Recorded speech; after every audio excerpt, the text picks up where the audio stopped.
tanghali umaga ulit. Back again pagkatapos naman natin mag roast beef. Subukan naman natin magpansit. Kinain ko lang yung roast beef. Solid. Sana mapanood din yung video nyo. Yung pagkakakat ko.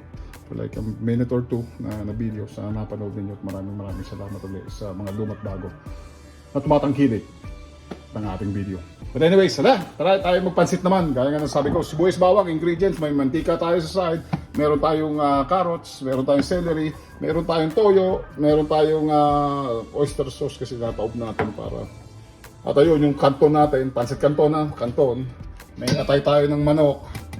At meron tayong konting boy buns na dinice. O, ayan. Pagkatapos niyan, meron tayong cauliflower at broccoli. Subukan natin yan. At meron tayong konting cilantro. Yun ang mga ingredients natin. At pwede kayo magpaminta kung gusto niyo, pero ako hindi ako maglalagay ng paminta dahil alam niyo na si Mrs. L yun na. Tapos konting tubig. Kung meron kayo. May broth ba tayo dito? Maglagay tayo ng konting broth sa huli. Tingnan natin, lagay tayo ng konting beef siguro. Beef broth. Alright. Tara!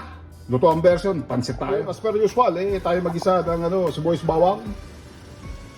At unahin muna natin yung boy buns natin. Medyo paanohin natin siya, pa-brownin natin to. Bayaan natin siguro yung mga 10 minutes basta mag-brown siya para maluto din ng gusto yung mga sibuyas natin at maglasa.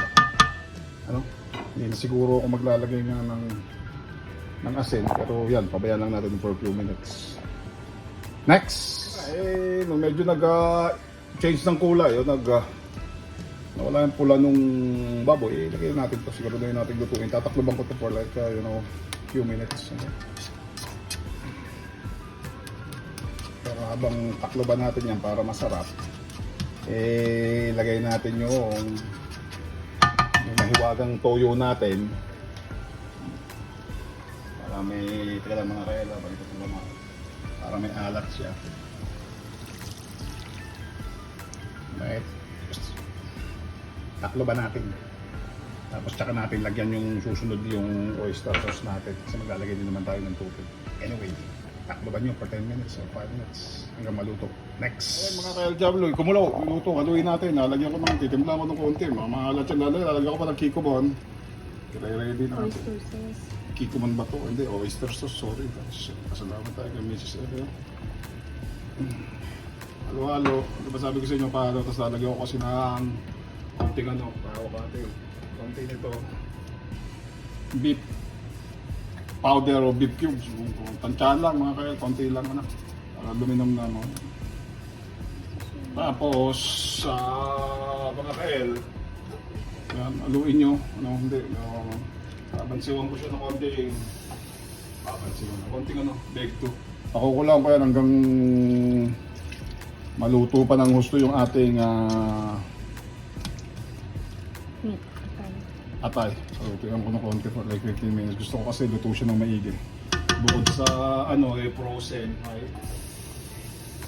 Mag-neutralize lang, right? Tapos syempre, yan na yung sabaw natin. Alright mga kael, next! So, balik tayo. And lagay ko na yung carrots. Pakala nito. Celery.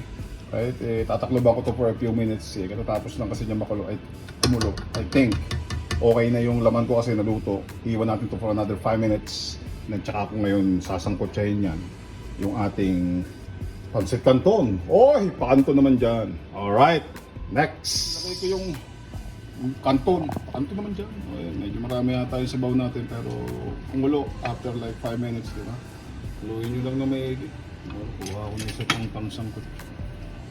Pag marami yung sabaw, sabi ko sa asawa ko Inuwasan mo lang sa bayan. pwede namang bawasan ng sabaw. But anyways, bayaan mo lang siya. Iikitin yan. Hanggang matuyo siya at maluto mga kael. I think tama lang yata mami. I think tama lang. Wala na yung sabaw. I think tama lang. Okay mga kael. Haluin ninyo ng maigi mga kael Diablo. And then tatakloban natin to for the next few. Anong lalagay natin, mami? Hindi, kala ko kaunti yung noodles. Ang dami pala. It's a lot. So, yun lang ang tansya ko. Anyways, ayan. Pansit gisado, pansit canton. Ito, canton na straight up. Alam ko nung nakaraan, Nag-pansit canton ako, merong kasamang sotanghon, ano? Anyways, pababayaan natin to for the next. Hindi ako nagpaminta mga kael, magpaminta kayo kung gusto nyo, pwede nyo rin lagyan to ng lemon, pero ang pahuli nito, mga kael Diablo,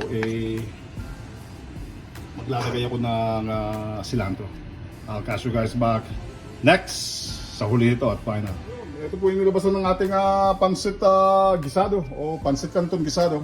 Pansit canton, in short. Don't forget to like and subscribe mga kael. May join button po tayo. Super thanks mga kael Diablo at mag-comment at mag-share po sa mga kaibigan. Ang huling-huli natin, gaya ng sabi ko sa iyo, yung pagkakaiba, lalagay tayo ng cilantro. Damihan natin yung cilantro natin kasi mahilig tayo sa cilantro. Ano? Sorry, hindi nyo pala nakikita. So, ayan. Voila! Pansit Canton ni Mr. El Diablo. Keep it tayo real and clean mga kael. As what Mr. El Diablo na laging sinasabi at the end of the video. Outie, boys and ladies and women and girls and children. I love you guys all. Pansit Canton. At tara, kain na tayo. Napakasimple. See you guys next. Thanks for watching. Out.